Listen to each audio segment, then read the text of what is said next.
Here I have the iPod Touch 3rd generation. If you look at the back, then you'll notice that it has been lightly used. So this iPod Touch 3rd generation is about 10 years old, and therefore has apps that are 10 years old. You'll notice, again, looking at the back, there is no camera and therefore no flash, so there's actually a flashlight app, and if you tap on it, then it turns the entire display white. Here is that flashlight app tested on the iPod Touch, and to compare, here is the flashlight on my phone. Back when the App Store first came out, people were very excited to test out the multi-touch displays, which was why bubble pop apps became very popular. And basically all you have to do, is this going to go away? Is pop as many bubbles as possible.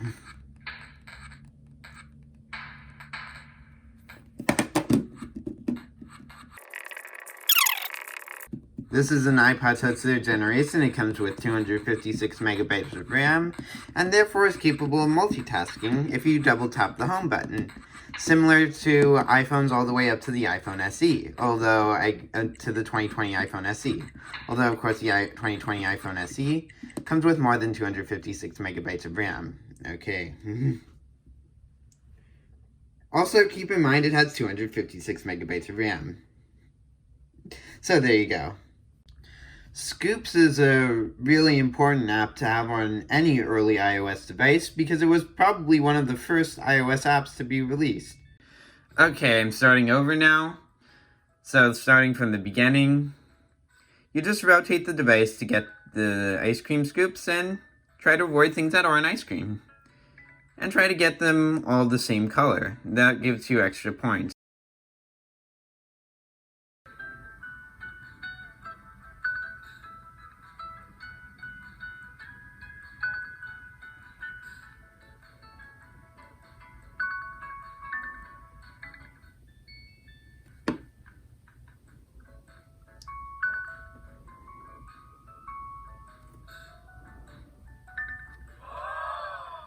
Oh yeah, and they also say, whoa, if you get too close. Okay, so for the full effect, put this video in 480p and don't watch it full screen. Actually, I think full screen was around back then.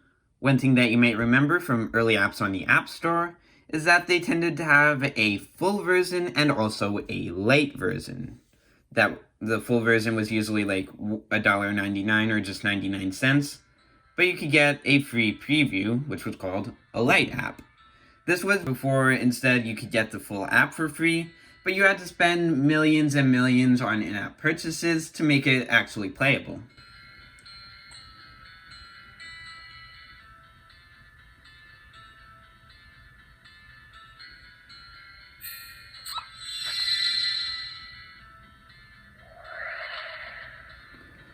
So basically with this app, you try to get as many of them to sneeze as possible. Oh wait, did I already?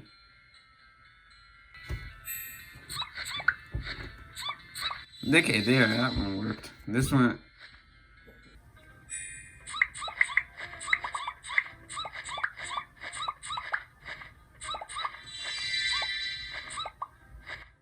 Okay, that one was pretty good. I guess, maybe. I don't know. I haven't played this in years.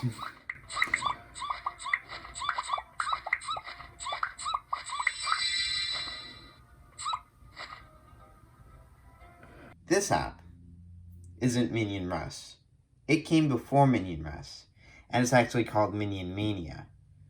This app came out shortly after the first Despicable Me movie and was discontinued at the end of 2012 because they realized that it didn't have enough in-app purchases and therefore didn't make much money.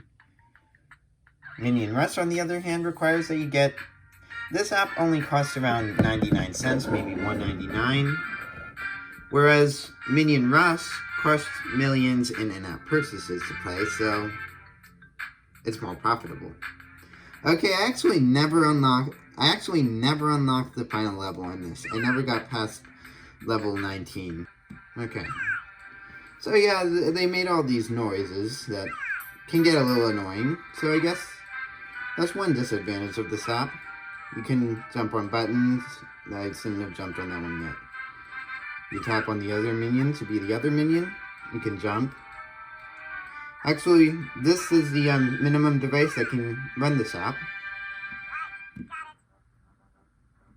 So you can get all these freeze rays. And then with that, I can walk over here. Here's a much better demo. Oh yeah, it had these dialogue screens. I don't even know if this is this. Oh yeah, okay, that's the right one.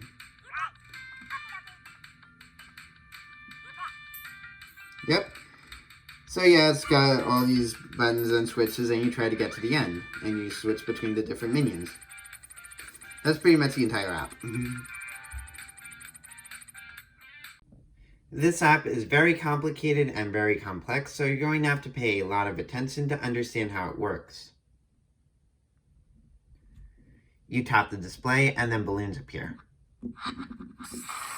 If you tap too quickly, then they'll just fly off, and if you tap longer, then you get a bigger balloon. You can also shake the device to make the balloons pop.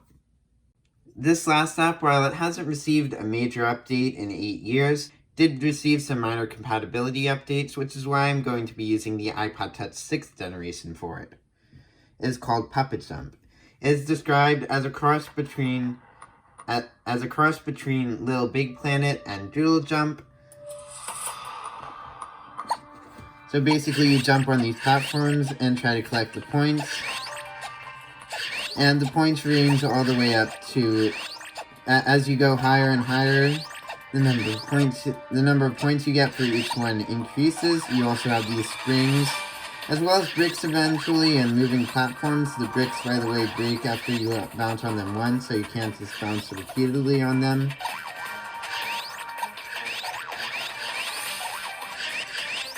Here the bricks appear.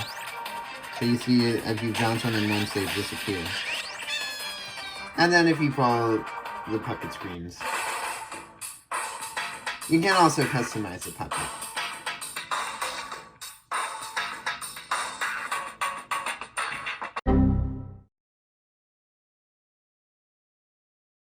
Be sure to like this video if you enjoyed it, comment if you would like to see a part 2, or if you would like to see any of these apps get their own dedicated video. Thank you for watching, and I'll see you next time. This is from before Minion Rush. Okay, here's the loading screen. That was weird.